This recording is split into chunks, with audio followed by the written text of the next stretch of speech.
শরীরটা খারাপ লাগছে মা? হ্যাঁ, ভালো লাগছে না গরমে। তা কাজ কর, হ্যাঁ আমি চাটা করে নিয়ে আসি, বুঝেছো? অনেকদিন চা খাও না। তুমি চাটা খাও আগে লাড্ডু বসে দুধ বসে। মাখো। হ্যাঁ তবে মুড়ি টুড়ি মেখে সিঙ্গাটিয়া মেখে দিচ্ছি। আর চা চাটা ধরো। চা বানানো হয়ে গেল? হ্যাঁ বাবা, অনেকদিন পরে একটু রেডি করে মুড়ি রাখছিলাম। চা খেতে পারলাম। আর তুই খাও, মুড়ি আমি খাবো না, মুড়ি আমার ভালো লাগছে না। মুড়িটা একটু খাও, অল্প একটু খাও, নাহলে ই করবো না। সিঙ্গাড়া দিয়ে বাবুকে দিছো? চপ দিয়ে, হ্যাঁ বাবুকে দিয়েছি, সবাইকে দিয়েছি। মুড়িটা ভেজে মেখেছো? ভেজে আরামসে ওই চানাচুর দিয়ে ভাজলাম, ভালোই একটুখানি করতে পারে, জানো তো, রান্না বান্না। একটুখানি চাটা খেলেই কিরম হতো। ওই ঘানি সর্ষের তেল দিয়েছি, আর হচ্ছে চানাচুরটা লাস্টে দিয়ে চানাচুরটা দিয়ে একবারে ভেজে টেজে, হুম।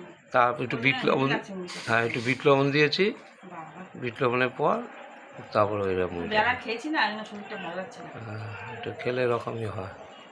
খাওয়াটা